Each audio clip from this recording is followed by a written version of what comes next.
En la segunda mitad del siglo XIX, la Ciudad de México cruzó las fronteras del primer cuadro para iniciar la gran expansión urbana que continúa hasta nuestros días. Poco a poco, las antiguas haciendas y ranchos fueron divididos en nuevos fraccionamientos que cambiaron para siempre la vida en la capital. Sus habitantes adoptaron los estilos de la modernidad europea en sus fachadas, dándoles una identidad muy particular que fue retratada por numerosos fotógrafos a lo largo del tiempo. Desde su apertura en la época del Segundo Imperio, el Paseo de la Reforma se volvió uno de los ejes principales al poniente de la urbe, atravesando los terrenos que pertenecían a la Hacienda de la Teja. En la fracción que quedó del lado sur se establecieron varias colonias ligadas a la élite del Porfiriato. Para 1906, en el centenario del nacimiento de Benito Juárez, todas se unieron con un solo nombre, que aún hoy es sinónimo de historia y de transformación en la ciudad: la Colonia Juárez.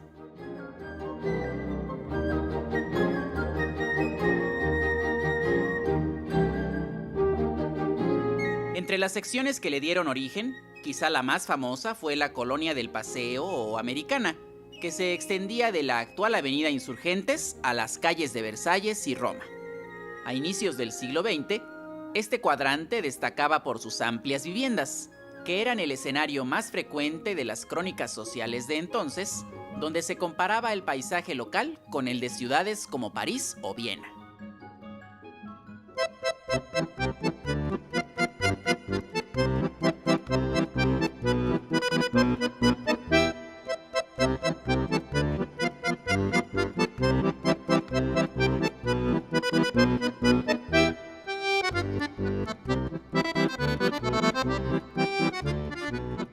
El corazón de este barrio era la glorieta conocida como Plaza Dinamarca, situada en el cruce con Londres. Más tarde, este espacio fue renombrado como Plaza Washington, ya que aquí se instaló un monumento dedicado al primer presidente de los Estados Unidos. La estatua ahora se encuentra en el bosque de Chapultepec, pero este sigue siendo el punto de encuentro para los vecinos y los caminantes, que conviven en alguna mesa de sus restaurantes y cafés. El ángulo noreste de la glorieta estaba ocupado por esta casa de estilo ecléctico, que era una de las más llamativas y apareció en varias postales, incluso cuando apenas iba tomando forma en medio de un horizonte solitario. En su lugar se levantaron los departamentos Washington, cuyo entorno ya era muy diferente en los años 80, rodeado de edificios más modernos, algunos de los cuales pasaban sus últimos días antes de los sismos de 1985. Hoy en el mismo lugar se puede ver un conjunto habitacional. A esta altura, la calle de Londres era un reflejo de las variaciones y reformas que ha vivido la Juárez a lo largo del tiempo, adaptándose a cada momento para formar una combinación única.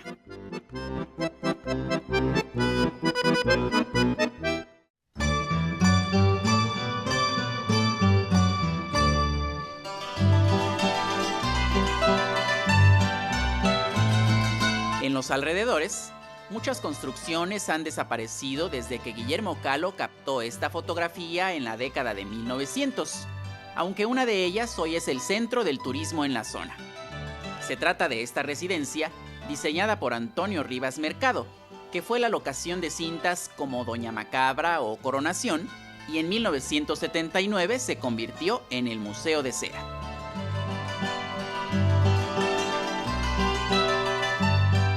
En la esquina con Berlín permanece otro inmueble que se conserva prácticamente idéntico, con los rostros que adornan el marco de sus puertas y ventanas, y ahora alberga las oficinas de una empresa de productos naturistas.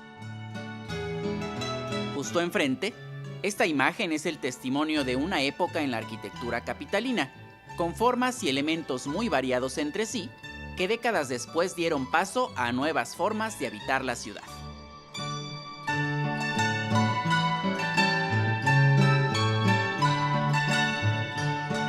Este era el panorama en el cruce de Londres y Roma, con el templo del Sagrado Corazón de Jesús todavía inconcluso, además de un tranvía en su recorrido habitual. Para los años 70 la iglesia ya estaba terminada y en la acera opuesta destaca el anuncio de un supermercado que aún existe. En contraste con esta toma, actualmente una multitud de peatones, ciclistas y automóviles recorren este sitio todos los días. Aquí también se encuentra una plaza dedicada al pensador italiano Giordano Bruno, quien fue quemado en la hoguera en 1600. Su figura es una presencia constante al inicio de la calle de Bruselas, que ahora es un corredor peatonal con espacios deportivos y varias opciones para comer.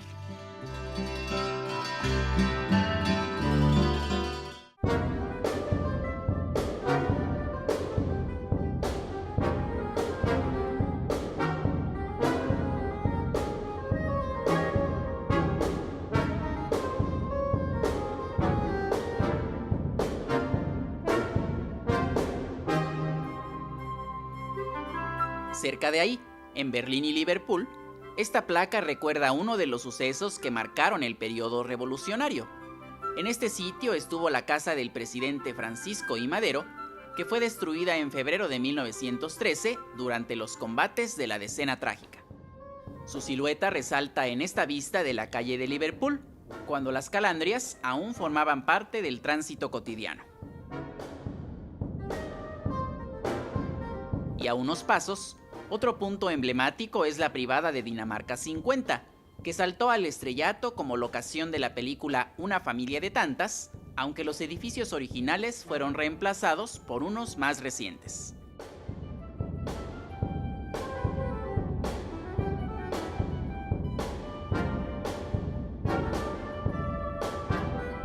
Entre los edificios del rumbo, el de Berlín y Versalles guarda un lugar muy especial.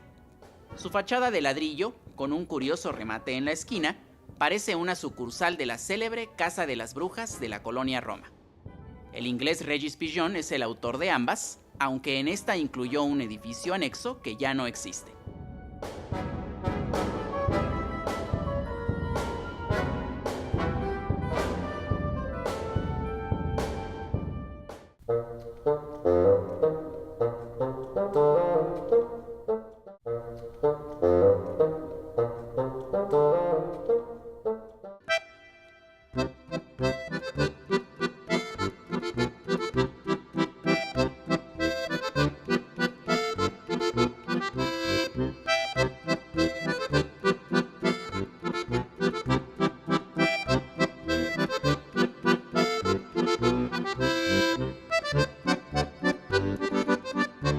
En la calle de Nápoles, las imágenes nos permiten caminar por una ciudad desconocida. Así se veía la esquina con la avenida Chapultepec, donde ya no quedan rastros de las modas y los gustos de entonces entre sus locales y comercios. Lo mismo sucede en Nápoles y Marsella, donde el anuncio de una compañía de teléfonos ofrecía un servicio rápido a domicilio. Esta escena se transformó en los años siguientes, con el crecimiento de la población y la llegada de nuevos habitantes.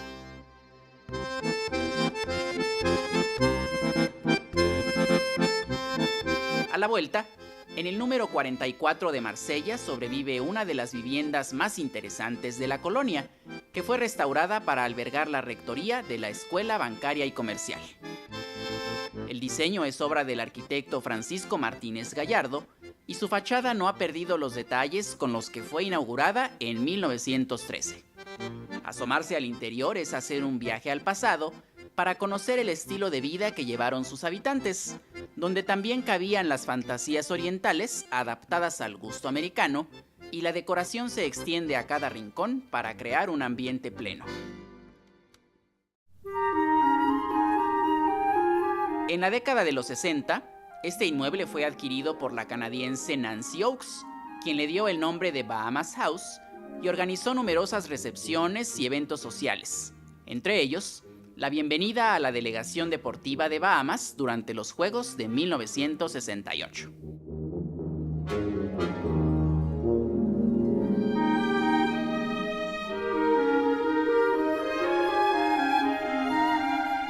Actualmente también alberga un pequeño museo con exposiciones dedicadas a la enseñanza de la contabilidad en nuestro país. La intervención de la casa estuvo a cargo de un equipo de especialistas que adecuaron las recámaras y salones como áreas de trabajo y estudio, manteniendo las estructuras y materiales originales.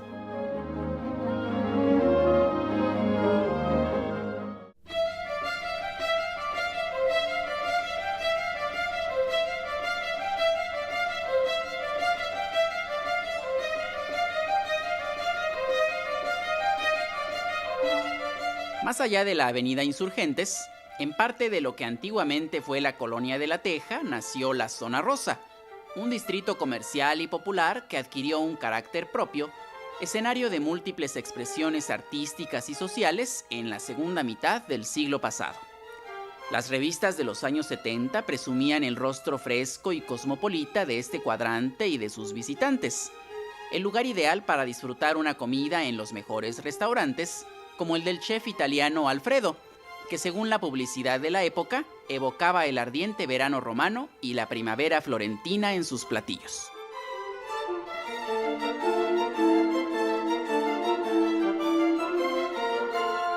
Aquí estaban los lugares de moda, como el Piccadilly Pub, ubicado en Copenhague, o el Normandí, con su discoteca azul en Reforma y Niza.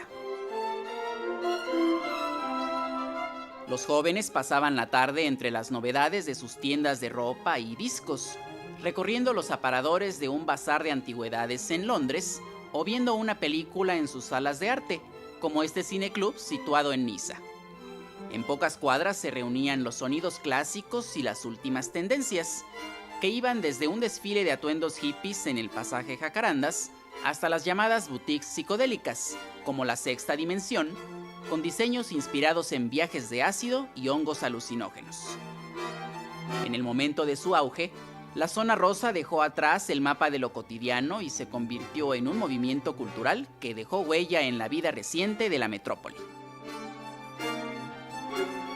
A finales de los 60, el fotógrafo holandés Bob Schalvig retrató algunos de sus espacios, desde el conditori, que fue toda una tradición en Génova, hasta el cine latino, donde una pareja se da tiempo para leer el periódico.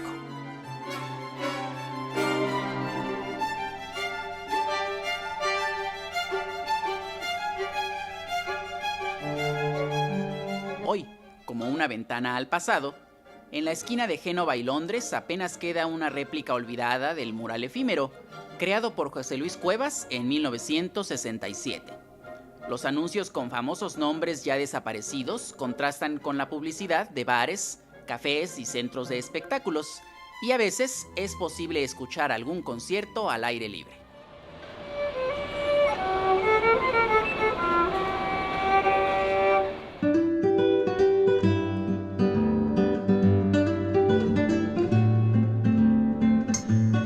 El Paseo de la Reforma se ha convertido en el corredor más importante de la capital, sede de oficinas, negocios y grandes rascacielos, y también es el escenario de un paisaje tranquilo y quizá placentero en esta postal de los años 20. Entre las viviendas de los alrededores destaca un campo de fútbol llanero frente a la calle de Génova. Poco después, en la esquina se levantó la parroquia votiva, obra del arquitecto Vicente Mendiola, cuyas campanas han señalado el paso de las horas desde su apertura en 1931.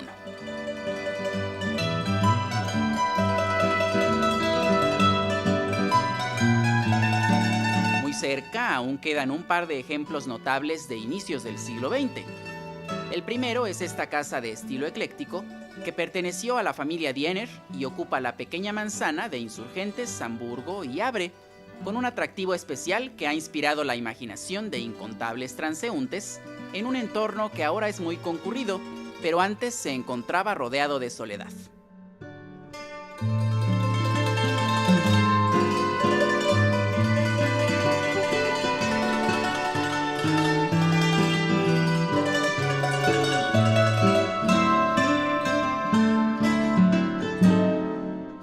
segundo es este hotel, uno de los más viejos de la Ciudad de México, que abrió sus puertas en 1907, cuando esta sección de la Juárez estaba casi despoblada, y desde entonces ha visto el ir y venir de sus vecinos, como atestigua esta imagen captada desde Génova. Esta otra nos deja ver el acceso original por la calle de Liverpool. Más tarde, el edificio se amplió hacia el norte, con una nueva entrada por Londres que aquí se asoma entre los automóviles, en un par de escenas que parecen haber salido del cine de la época de oro. En el interior queda constancia del papel que este sitio ha jugado en la historia local, repleta de anécdotas exhibidas en las vitrinas de su colección, donde se pueden revivir las voces de sus protagonistas. Señor Tomás A. Edison, me es grato complacerle porque tengo en muy alta estimación.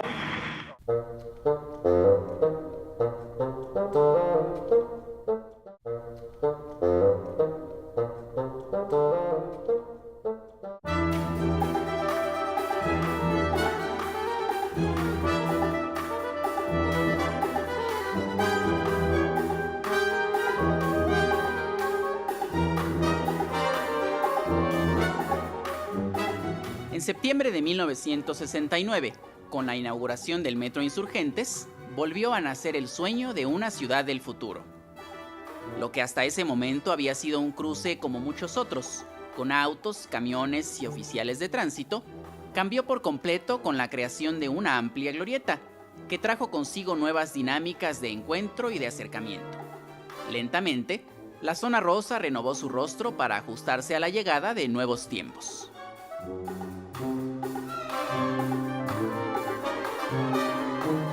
Desde hace décadas, uno de los emblemas de este rumbo es la bandera de la diversidad sexual, con una oferta muy amplia para llevar a todas partes los colores del arco iris. Como sucede en otras urbes, esta librería café en la calle de Niza es un punto central para la cultura LGBT, con un ambiente que invita a la convivencia, un amplio catálogo especializado en temas de género y una cartelera de eventos dedicados a discutir los asuntos de interés para la comunidad.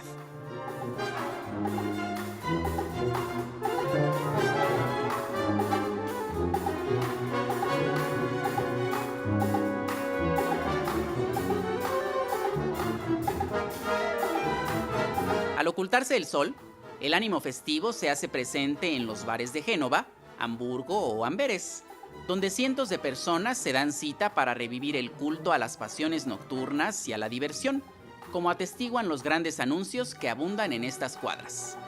Cada fin de semana, La Juárez recibe a nuevos habitantes que buscan escapar de la vida corriente y quizá encontrar el amor bajo las luces de una tienda.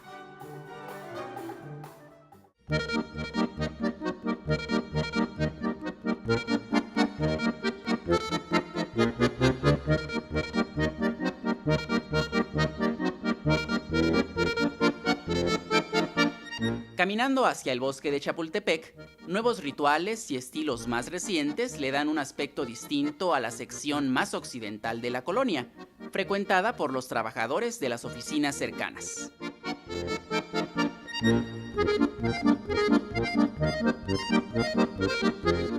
En la calle de Praga se ubica el símbolo de este lado del barrio. El Templo del Santo Niño de la Paz es un ejemplo interesante de arquitectura neogótica, decorado con las figuras de diversos personajes de la iglesia, que contrastan con los pináculos y las tracerías de la fachada, rematada por un chapitel metálico. Aquí se filmó la secuencia final de la cinta El Gran Calavera, de Luis Buñuel. El interior es de formas sencillas, con algunas referencias a la ciudad europea de Praga.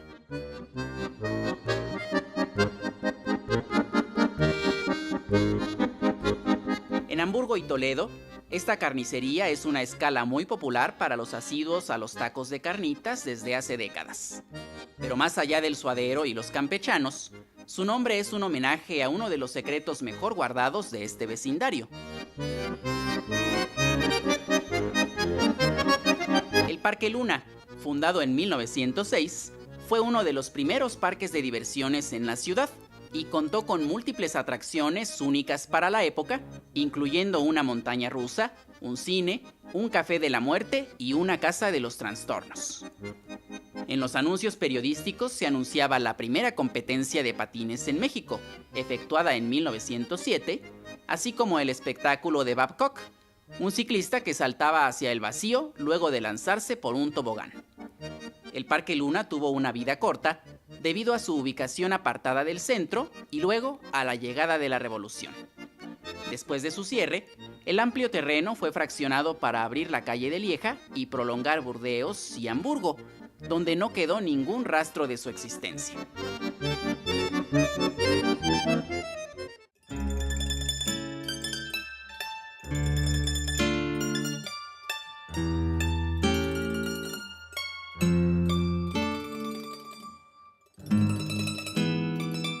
La mayor parte del terreno que perteneció al Parque Luna se volvió una manzana triangular, destinada a la construcción del Departamento de Salubridad de Higiene, un complejo de estilo Art Deco, planeado por Carlos Obregón Santacilia y concluido en 1929, que hoy alberga la Secretaría de Salud.